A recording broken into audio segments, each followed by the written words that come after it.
This particular suite is listed at $4.2 million. Renata Hollings said it the way a person says a number they expect to end a conversation. She did not look up from her tablet. I wouldn't want to waste your morning if it isn't the right fit. The woman standing on the other side of the marble reception desk did not answer right away. She was wearing a gray raincoat, the practical kind, not the designer kind, and the bag on her shoulder was brown leather, worn smooth at the handles, the brass clasp tarnished to a dull bronze. She had come through the glass doors of Thornfield Residences alone, no driver waiting at the curb, no assistant trailing behind her with a folder. Renata had watched her cross the lobby from the elevator bank and had noted all of it in the time it takes to draw one breath. No car, no jewelry visible. The kind of woman who comes into a place like this because she walked past the signage and felt curious. This was Yorkville, the corner of Bay and Scarborough.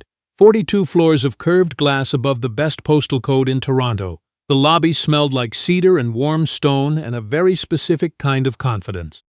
I have an appointment, the woman said, under Adebayo. Renata typed slowly, with the deliberate pace of someone who already suspects the result. I don't, She found it. Her expression shifted for half a second, then settled back into place like a door closing. Iris Adebayo, 11 o'clock. That's right. Well, Renata set the tablet face down on the counter. I should be upfront with you. Our inventory at this level, the penthouse and the upper residences, is typically reserved for buyers who've already completed pre-qualification through our preferred lending partners. It's standard practice. I'd rather be honest with you now than have you invest your time. At the desk to the left, a junior associate named Petra had gone very still. She was 24 years old, 8 months into the job, still learning to read a room. She had heard Renata use the phrase right fit twice before, to 2 other clients, both of whom had left without seeing a single suite. She remembered both of them. She had not said anything either time. Iris Adebayo looked at Renata for a moment. I understand, she said. I'd still like to see the penthouse. Iris had grown up in Scarborough, on a street of semi-detached houses where the driveways were narrow and the winters came early and everyone knew which neighbors salted their walks and which ones didn't. Her father, Emmanuel, had driven the 54 Lawrence bus for the TTC for 26 years. He left the house at 5:15 most mornings and came back smelling of diesel and coffee and the particular tiredness of a man who has been responsible for other people all day. Her mother, Comfort, had worked nights at a Tim Hortons off Kingston Road for 11 years before her knees gave out. And then she had worked the morning shift at a dry cleaner for 7 more. They had not been unhappy. That was the thing Iris remembered most clearly when people assumed they must have been. They were not unhappy. They were exact. They knew what things cost and what things were worth, and those were rarely the same number, and they taught her to know the difference. Iris left Scarborough on a scholarship to the University of Toronto. She finished a degree in commerce and then articled at a small commercial real estate firm on King Street, where she was, for 3 years, the only black woman in any meeting she attended. She bought her first property, a mixed-use building in Leslieville, at 31, using money she had saved and a loan she had negotiated herself. She sold it at 34 at a margin that surprised her broker. She bought 2 more, then 4. Then she stopped counting individual properties and started counting portfolios. Adebayo Developments now held assets across 6 Canadian cities. The company employed over 200 people. It was privately held. Iris did not attend galas or give many interviews. She took the subway when she was in Toronto because she liked to think on the train, and her father had driven that subway line for the last 4 years of his career, and sitting in the car sometimes felt like sitting beside him. Her mother had died 8 years ago. Breast cancer diagnosed late. In the last week, when Iris had sat beside the hospital bed in Scarborough General and held her mother's hand through the night, Comfort had pressed a small leather notebook into Iris's palm. It was the notebook she had kept at the dry cleaner. Customer orders, pickup times, the careful arithmetic of a woman who was never careless with numbers. On the first page, in Comfort's round handwriting, there was a single line she had written for Iris, sometime in the years before she got sick. It was written in blue ballpoint, underlined twice. They will always look at the bag before the brain. Show them the brain anyway. Iris had carried that notebook in her bag every day since. Renata Hollings had spent 17 years in luxury real estate, the last 4 at Thornfield. She had come from a family in West Vancouver that had money the old way, quietly, without needing to discuss it, and she carried that inheritance in the way she moved through rooms, in the slight forward tilt of her chin, in the precision of her blazer. She had a column of certifications on the wall of her office, professional designations, award plaques, a framed letter of commendation from the Thornfield parent company, Blackwell Property Group. In team meetings she had said more than once, in different phrasings of the same sentence, that Thornfield's clientele had a specific profile, and that protecting the buyer experience meant being thoughtful about floor time. Her manager, a soft-spoken man named Kenneth Purvis, who was retiring in 6 months and trying very hard not to make waves before then, had nodded along each time without naming what she was actually saying. She led Iris to the elevator now with the pace of someone fulfilling an obligation. She did not offer the brochure she gave other clients. She answered Iris's questions about the building's construction timeline with short, complete sentences and no elaboration. When they stepped out onto the 42nd floor and the door to the penthouse suite opened onto 2,000 square feet of lake-facing glass, Renata took a call on her phone. "Sorry, one moment, this is my 3:30 confirming." She walked to the far window and spoke with her back to the room. Iris stood at the center of the living space and let the suite settle around her. Lake Ontario spread out below, gray-silver in the September morning, flat and enormous. She could see the line of the lakeshore, the islands, a freighter holding still on the horizon. She had not grown up being able to see the lake from any window. For a moment she thought of her father on the early bus, heading down to the waterfront terminus in the dark. Then she saw the document on the kitchen counter. It was a structural engineering report, the kind that should have been in the project office and not left loose in a show suite. She picked it up. She had read hundreds of these documents over the years, and she found the discrepancy in less than a minute. The ceiling height on the north residential face was listed at 9 feet 2 inches in the engineering specifications. The marketing materials on the counter beside it, the glossy sheets Renata had not handed her, stated 9 feet 4 inches. A small difference in a number, a significant difference in a claim made to buyers paying $4 million. She photographed both pages with her phone.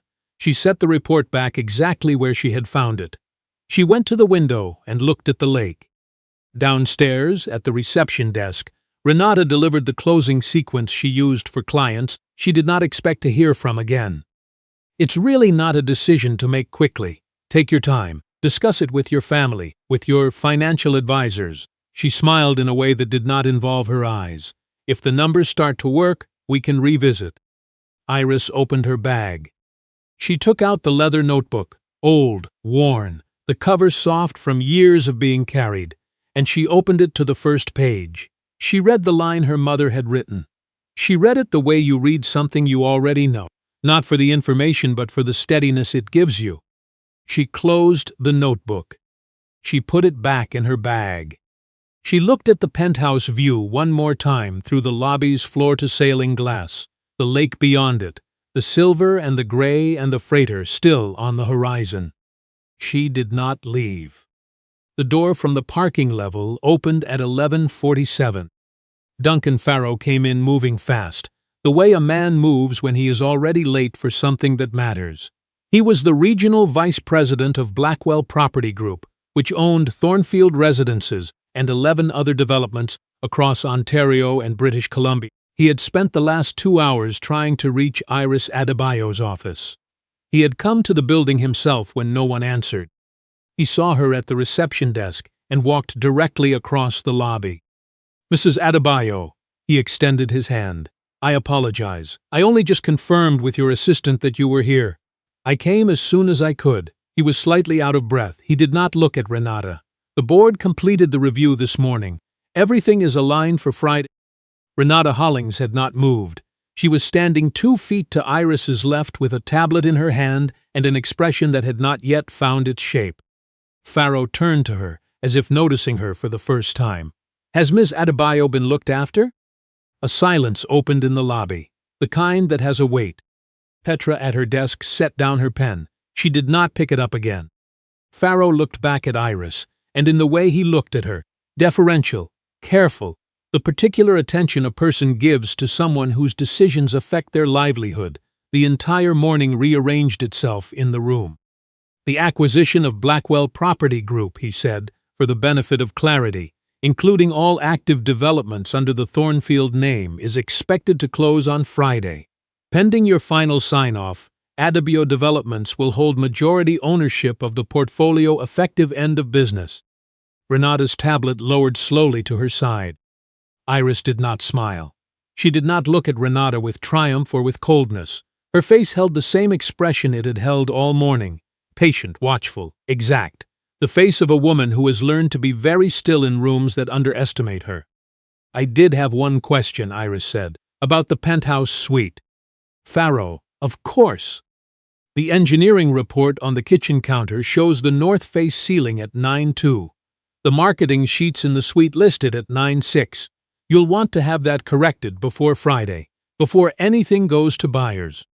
Farrow looked at her. Then he wrote something in his phone. "I'll flag it with the construction team this afternoon." "Good." Iris looked at Petra. "Could I speak with your associate for a moment?" Petra stood up so quickly she nearly knocked her chair back. Iris walked to her desk and stopped. "How long have you been here?" 8 months, ma'am." "Do you like the work?" Petra considered the question seriously, the way young people do when they sense they are being actually asked. "The work, yes. Yes. I like the work." Iris reached into her worn leather bag and took out a card. Plain white, no logo, just her name, her direct line, and a single email address. She set it on Petra's desk. "I'll be in touch after Friday," she said. She turned and shook Farrow's hand. She thanked him for coming. She picked up her bag, adjusted the strap over her shoulder, and walked out through the cedar-smelling lobby into the September morning. By Thursday afternoon, the Blackwell board had been briefed on the acquisition conditions. A review of Thornfield's sales records, requested by Adebayo Development's legal team as part of standard due diligence, had surfaced a pattern in the booking logs that no one had formally named before. 2 prospective buyers, both black, had been given incorrect appointment windows in the preceding 4 months. Both had shown up at the wrong time. Both had left without seeing any properties. Renata Hollings had entered both files as no-shows. Kenneth Purvis, reviewing the files in his office on the 14th floor, closed his laptop and sat with his hands flat on the desk for a long time. Renata was placed on administrative leave pending a formal investigation. The marketing materials for the penthouse suite and 3 adjacent units were pulled from circulation pending verification against the engineering specifications.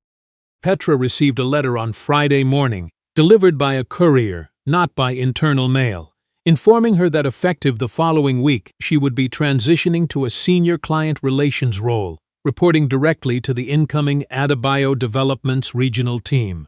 The letter was signed by Iris.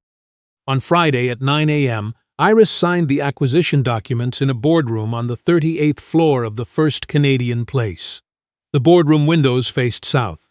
Lake Ontario was visible in the distance, flat and wide and silver, the same color it had been on Thursday morning from the penthouse suite. She had asked that nothing be placed on the table except the documents themselves and a glass of water.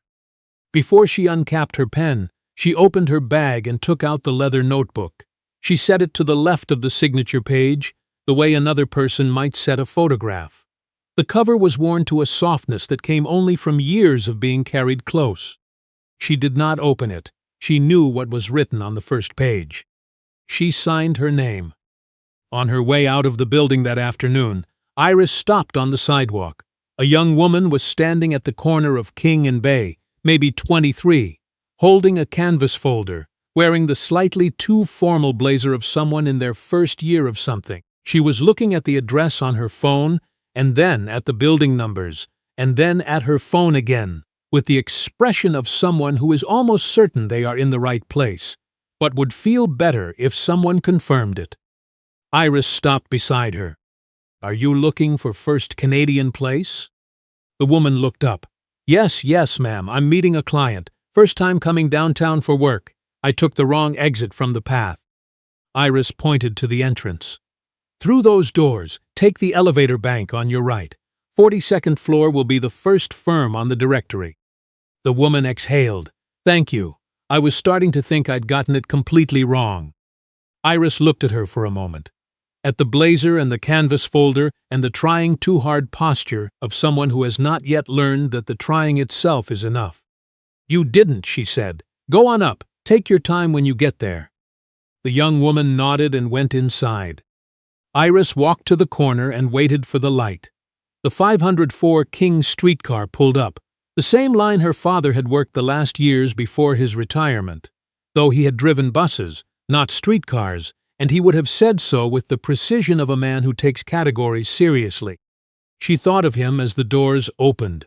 She thought of her mother writing that line in blue ballpoint in a dry cleaner's notebook on a Tuesday night 20 years ago, not knowing when her daughter would need it, only knowing that she would. The light changed, the streetcar moved, Iris kept walking. If something in this story stayed with you, leave us a comment. Tell us, what would you have done, standing in that lobby, when someone had already looked at your coat and decided who you were? Send this to someone in your life who has ever been measured by what they were carrying instead of what they are capable of, and subscribe to Velvet Honor, because for every woman like Iris who walks into a room quietly and leaves it changed, there is another one already on her way through the door.